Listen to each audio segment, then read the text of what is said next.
Hey YouTube, here's a short video. We're just going to be talking about weight loss plateaus. I'm going to speak about my own experience. I've been doing OMAD for 60 days, probably more like 70 days now. You can check out my update videos on my channel. I experienced a plateau in weight loss after about 2 weeks. In the first 2 weeks, I lost 11 pounds eating one meal a day. And then for about 3 to 4 weeks, I barely lost any weight. In fact, my weight fluctuated up and down a few pounds for 4 weeks, which got kind of frustrating. And then I broke through that plateau and lost another 11 pounds. So after 60 days, I'd lost 24 pounds. I plan to put out some more videos with my updates for 100 days coming up around the corner. Let's talk about why you might be having a plateau if you are experiencing a plateau. So, if you're starting out on OMAD, you're now eating one meal a day. Naturally, that's going to restrict your calories, and potentially you might be restricting other macros. And commonly, people will restrict carbohydrates in combination with one meal a day. By restricting carbohydrates and restricting calories in general, your body is going to start burning more of those stored carbohydrates that you currently hold onto.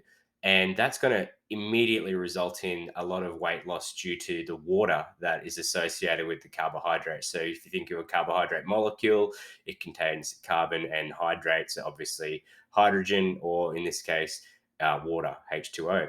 So, in your first few weeks, you will expect rapid weight loss because A, you're restricting calories. Your body's not expecting you to be restricting calories so much, only eating one meal a day. And B, you've worked through some of those carbohydrates and therefore you've lost a lot of water weight.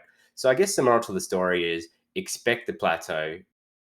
Just wanted to jump in here and say that the goal of this channel is to build a community that focuses on the benefits of fasting and one meal a day. In order to help me out with that, I really need you guys to like the video and subscribe to the channel. And even better would be leave some comments below and some questions for me about OMAD and how you might be able to apply this lifestyle. Any challenge that you might be having, I'll happily answer those questions in the comments. But if I find some good questions, I'll also be updating my videos to answer those questions that you might have. So keep a track of my channel for new videos, keep a track of my shorts for answering those questions that you might have. And hopefully, guys, we can all have some success on one meal a day together. Cheers. Break the plateau by adding a little more activity to your routine. Now, I don't want people to think you need to exercise excessively. And my experience doing OMAD is that I haven't had to. And I put that down to a consistent calorie deficit over 60 to 70 days has helped me lose a lot of weight. And I haven't had to add in a lot of exercise. But if I'm in a plateau, I'd like to think about, well, maybe I just need to do a few more steps in the day. So I currently do about 3,000 steps a day, which might be equivalent to like a 30-minute walk. So if I add an additional 30-minute walk, which is fine because I need to walk my dog or I need to walk the kids to school, I'm adding some additional activity. I might be adding 100 calories burned, and that's going to help me and help my body to start moving along my metabolism, to start moving along my fat burning, and to ensure that I break through that plateau. I would caution you not to do too vigorous activity doing OMAD. I would say, unless you're completely sedentary, if you're doing one meal a day, you shouldn't need to add ridiculous amounts of exercise to your routine. I don't think it's going to result in any faster weight loss for you. In fact, one of the negative things to doing vigorous exercise, when I say vigorous exercise, would be like high intensity interval training, really heavy weight training, or even really intense cardio, such as cycling uphill, running uphill, running intervals. Those are great forms of exercise to burn calories.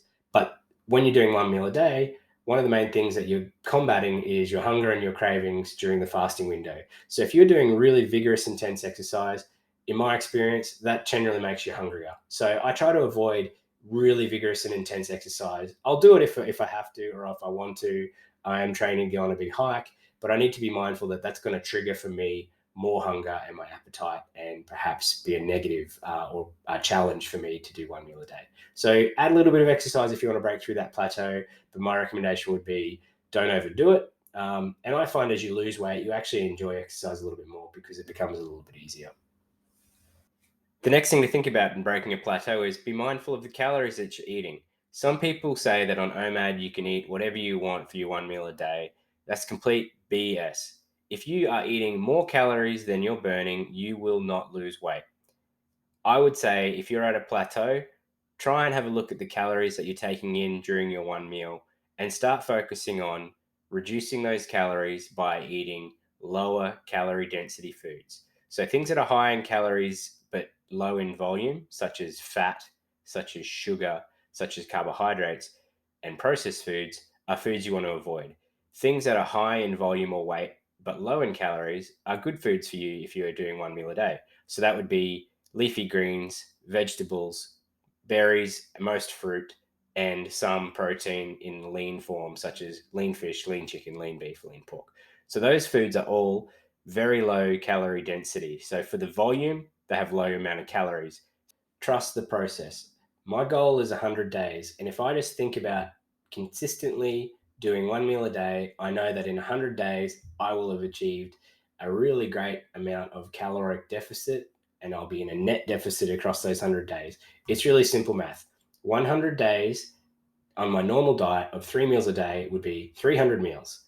If I'm now doing one meal a day for 100 days, that's 100 meals. So even if I overeat in, let's say, a couple of those 100 meals, or even a couple a week in those 100 meals, I should still be in a net caloric deficit over 100 days. So my recommendation, if you are in a plateau, don't get on the scales so much. Don't worry so much about the amount of time you're fasting and tracking all that data.